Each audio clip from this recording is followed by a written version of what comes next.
Baik, selamat pagi. Perkenalkan nama saya Varian Anand. Di sini saya akan menjelaskan materi tentang gelombang elektromagnetik. Oke. Yang pertama, pengertian gelombang elektromagnetik. Gelombang elektromagnetik adalah gelombang yang tidak membutuhkan medium untuk merambat. Artinya, gelombang elektromagnetik bisa merambat meskipun dalam ruangan hampa seperti di luar angkasa. Hubungan antara kecepatan gelombang, frekuensi, dan panjang gelombang sebagai berikut. C sama dengan lambda dikali F. C adalah kecepatan cahaya, lambda adalah panjang gelombang, dan F adalah frekuensi. Kemudian, cahaya adalah gelombang elektromagnetik. Dasar teori dari perambatan gelombang elektromagnetik pertama kali dijelaskan pada tahun 1873 oleh James Clerk. Percobaan James Clerk Maxwell menyatakan bahwa cepat lambat gelombang elektromagnetik sama dengan cepat lambat cahaya, yaitu 3 dikali 10 pangkat 8 meter per second. Oleh karena itu, Maxwell berkesimpulan bahwa cahaya merupakan gelombang elektromagnetik. Inti teori Maxwell mengenai gelombang elektromagnetik adalah yang pertama, perubahan medan listrik dapat menghasilkan medan magnet. Perubahan medan listrik terjadi akibat partikel bermuatan listrik seperti elektron bergerak mengalir karena adanya beda potensial. Yang kedua, cahaya termasuk gelombang elektromagnetik. Hal ini karena cahaya dan gelombang elektromagnetik memiliki cepat rambat yang sama, yaitu C sama dengan 3 kali 10 pangkat 8 meter per second. Begitu juga beberapa sifat cahaya yang dimiliki gelombang elektromagnetik. Kemudian sifat gelombang elektromagnetik. Ini gelombang elektromagnetik adalah berupa gelombang transversal. Kemudian perubahan medan listrik E dan medan magnet B terjadi pada saat yang bersamaan. Arah medan listrik E dan medan magnet B saling tegak lurus. Kuat medan listrik E dan medan magnet B besarnya berbanding lurus satu dengan yang lain. Arah perambatan gelombang elektromagnetik selalu tegak lurus arah medan listrik E dan medan magnet B. Gelombang elektromagnetik dapat merambat dalam ruang hampa. Kemudian laju rambat gelombang elektromagnetik dalam ruang hampa merupakan tetapan umum atau konstanta, yaitu C sama dengan 3 kali 10 pangkat 8 meter per second. Gelombang elektromagnetik dapat mengalami proses pemantulan, pembiasan, polarisasi, interferensi, dan difraksi atau lenturan. Kemudian jenis-jenis gelombang elektromagnetik. Yang pertama, gelombang radio.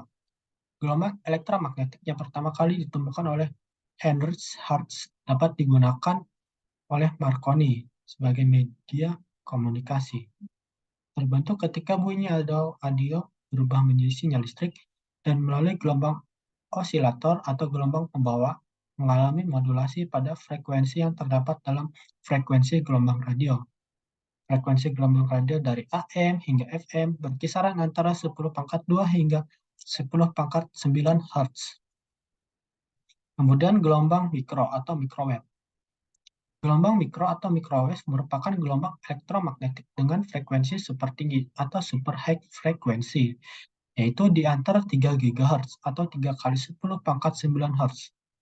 Jika gelombang mikro diserap oleh suatu benda, maka molekul dan atom pada benda tersebut akan bergetar sehingga muncul efek pemanasan. Kemudian gelombang inframerah atau infrared. Inframerah merupakan gelombang elektromagnetik yang memiliki panjang gelombang lebih panjang dari cahaya tapak, tetapi lebih pendek dari gelombang radio. Gelombang inframerah memiliki jangkauan panjang gelombang antara 1000 nanometer dan 1 mm. Sinar inframerah dihasilkan oleh elektron dalam molekul-molekul yang bergetar dan kemungkinan terurai menjadi beberapa molekul yang berbeda karena benda dipanaskan.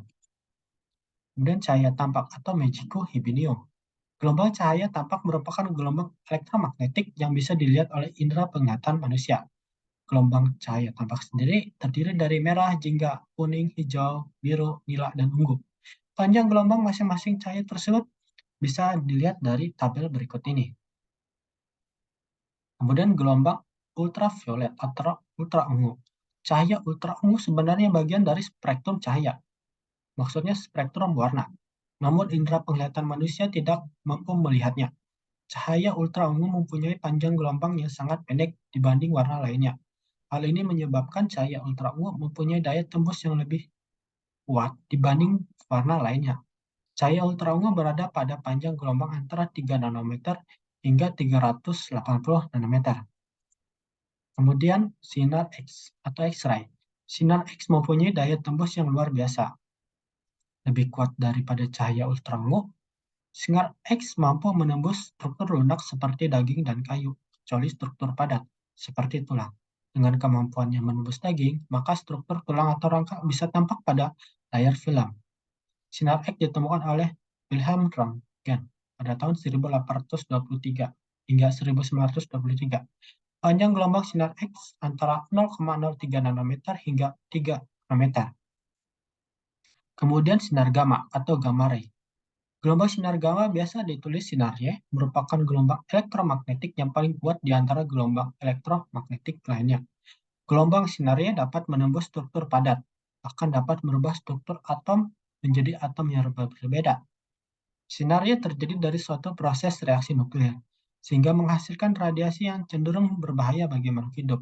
Panjang gelombang sinar Y berkisaran antara 0,0003 nanometer hingga 0,03 nanometer. Kemudian contoh soal. Yang pertama, jenis gelombang elektromagnetik yang energinya lebih besar sehingga dapat merusak jaringan sel manusia adalah sinar gamma. Yang kedua, cahaya dan bunyi memiliki kesamaan dan perbedaan sebagai berikut. Dari pernyataan berikut, yang benar adalah A. Gelombang cahaya adalah gelombang longitudinal, sedangkan gelombang bunyi gelombang elektromagnetik. Keduanya merupakan gelombang. Kemudian yang C, bunyi merupakan gelombang transversal, sedangkan cahaya merupakan mekanik. D. Kecepatan terambat gelombang tersebut sama. Pernyataan yang benar tentang argumen di atas ialah pernyataan A salah, karena bunyi merupakan gelombang longitudinal dan cahaya merupakan elektromagnetik. Kemudian pernyataan B benar, karena cahaya dan bunyi merupakan gelombang. Pernyataan C salah. Cahaya merupakan gelombang transversal, sedangkan bunyi gelombang mekanik. Pernyataan D salah, karena kecepatan rambat cahaya dan bunyi berbeda. Jadi jawaban yang benar adalah pernyataan B. Demikianlah presentasi dari PPT gelombang elektromagnetik saya. Atas perhatian Ibu, saya ucapkan terima kasih.